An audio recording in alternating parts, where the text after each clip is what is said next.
안녕하십니까. 2020년 1월 6일 최병목 이펙트 시작하겠습니다. 오늘은 몸살을 앓고 있는 한국당 얘기 좀 해보겠습니다. 왜 그러냐면 한국당의 TK, 이제 우리가 흔히 신문이나 방송에서 TK라고 얘기를 하죠. 대구 경북 지역에 대해서 말씀을 드리겠습니다. 이 대구 경북 지역이 한국당의 주체 세력, 주류 세력인 것 틀림없습니다. 한국당은 대구 경북에서부터 시작을 해서 전국적으로 어찌 보면 뻗어나간 정당이다. 그러니까 한국당이 뿌리다. 왜 그러냐면 박정희 전 대통령이 그 고향이 경북이고 그러다 보니까 박정희 정권이 18년 동안 진행이 되지 않습니까? 이 18년에 그 땅에 기반하고 내린 그 뿌리들은 정말 어마어마한 겁니다. 그렇기 때문에 제가 대구 경북 지역 그 정치인들을 주로 취재를 했습니다만은 그 사람들을 보면 역시 우리가 주인이다 이런 생각을 가지고 있는 것 틀림없습니다. 그리고 실제 주인도 맞습니다. 왜 그러냐면 수도권 지역의 그 한국당 당협위원장들 있죠. 그 사람들도 실질적으로 고향을 이렇게 쭉 추적해 보면 대구 경북 출신이 많습니다.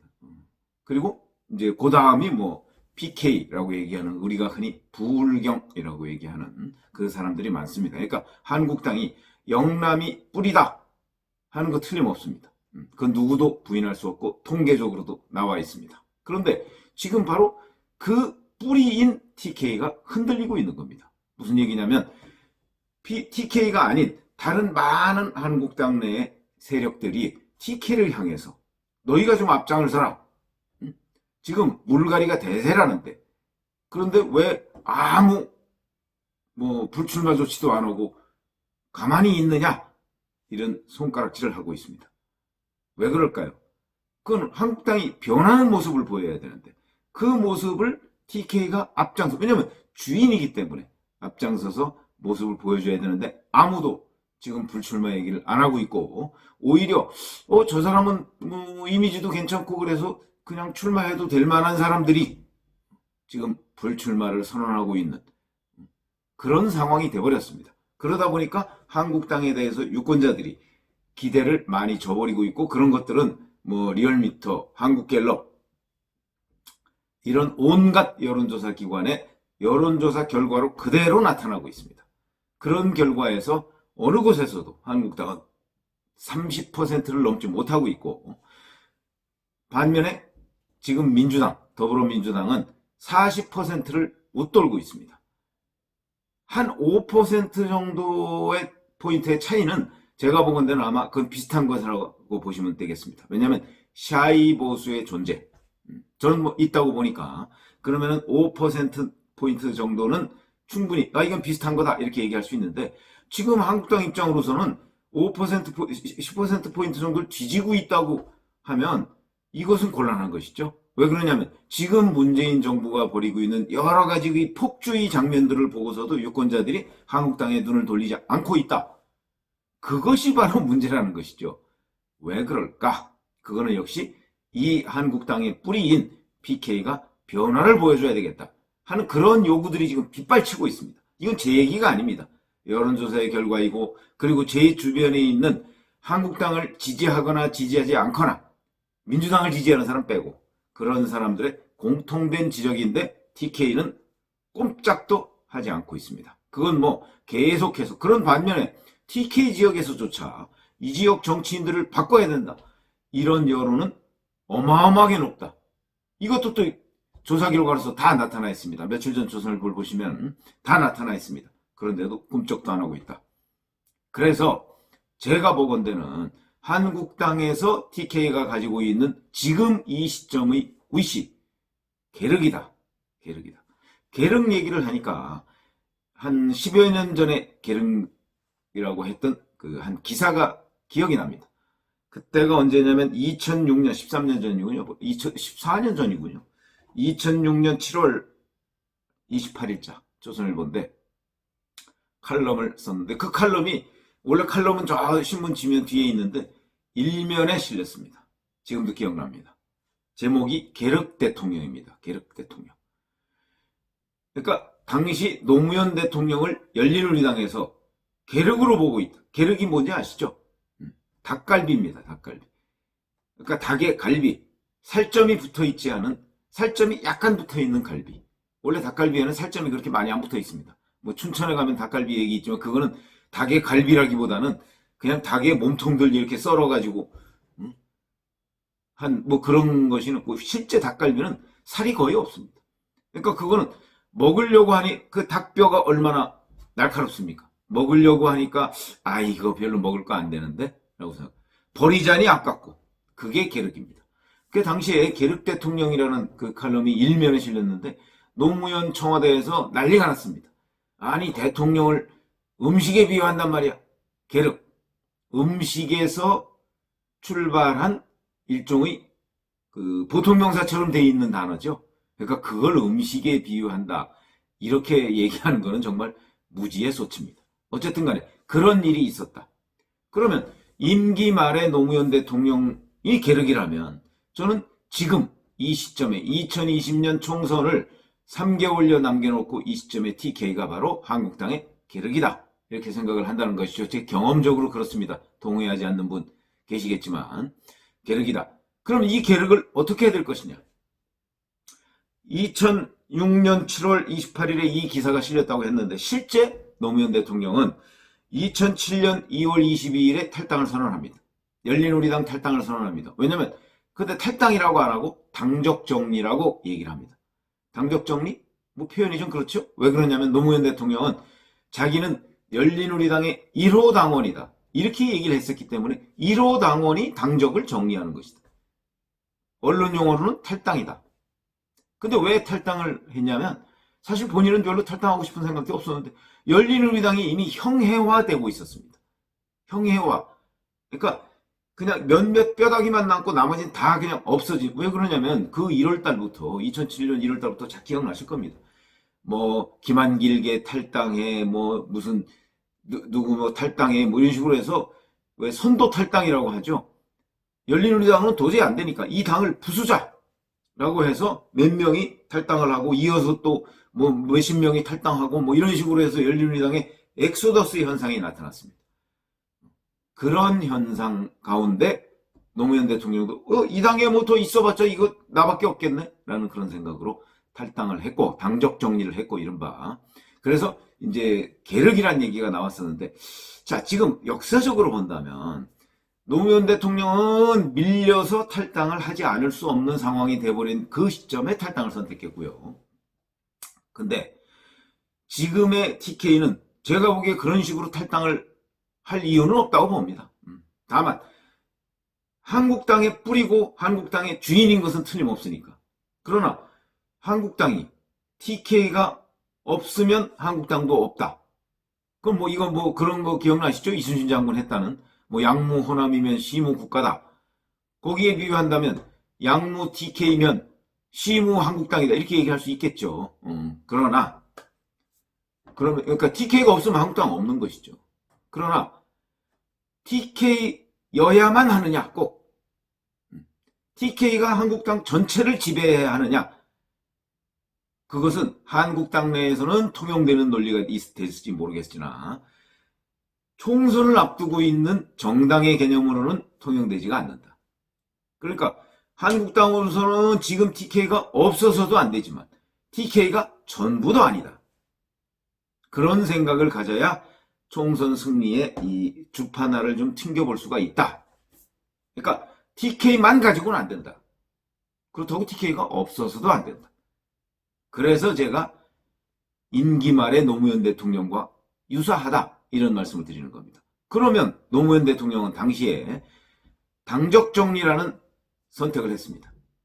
지금의 TK는 한국당의 관계를 어떻게 유지해야 할까요? 완전히 전부 다 탈당해야 될까요? 아니면 한국당이 그냥 그대로 지금처럼 아무도 탈당 선언하지 않고 출마 선언하지 않고 있어야 할까요? 이거는 이 두 가지 중에 어느 한 가지를 선택하는 순간 한국당은 지금보다 훨씬 더 어려워질 겁니다. 왜 그러냐면 한국당의 뿌리이기 때문에. 뿌리 없는 나무가 어떻게 성장을 하고 생존을 할 수가 있겠습니까? 그런 점에서 본다면 있어야 됩니다. 그런데 이 뿌리는 상당 부분이 썩었기 때문에, 썩었다고 유권자들이 평가하기 때문에 이걸 그대로 가져가면 그대로 시간이 지나면서 고사하고 맙니다. 어찌 해야 되느냐? 여기에 약을 주고 뭐 항생제 뭐 이런 약도 주고 정말 썩은 뿌리는 잘라내야 한다. 그 작업을 해야 한다. 누가 해야 되느냐? 황교안 대표가 해야 되느냐? 지금 황교안 대표는 리더십에 큰 상처를 입었습니다. 그 작업은 남이 해줘야 된다. 명의가 도려내야 된다. 그 명의는 뿌리를 자르면 이 나무가 죽지만 명의가 정말 아픈 곳을 살짝 도려내면 이 나무는 더 건강하게 살 수가 있다. 그 작업을 누가 해야 되느냐? 그거야 뭐 여러 가지 방편이 있지만 그거는 역시 본인이 하기는 어렵고 그러다 보니까 지금 비대위나 뭐 이런 얘기들이 나오는 겁니다.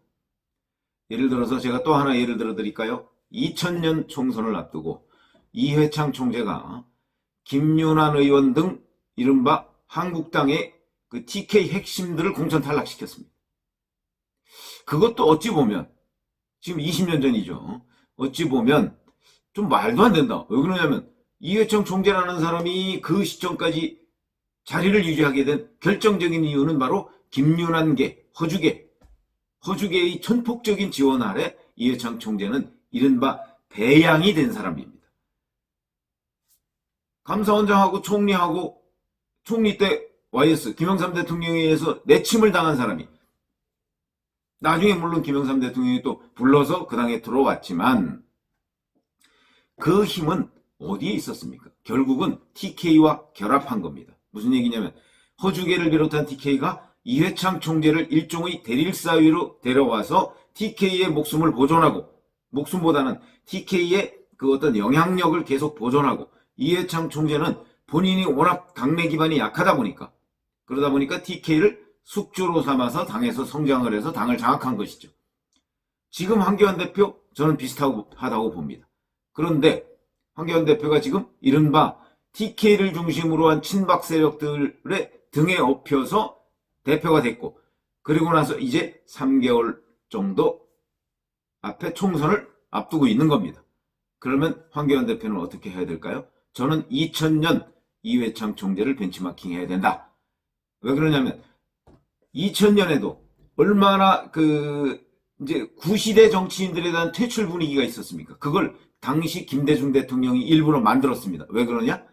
JP를 공동정권에서 떼어내거나 아니면 자연스럽게 탈락시키기 위해서. 그래서 그때 박원순 씨가 그때 시민단체 활동하고 있었죠. 시민단체에서 왜 낙선자 명단, 낙천자 명단 뭐 이런 거 막 돌리고 그랬습니다. 거기에 JP가 있었습니다.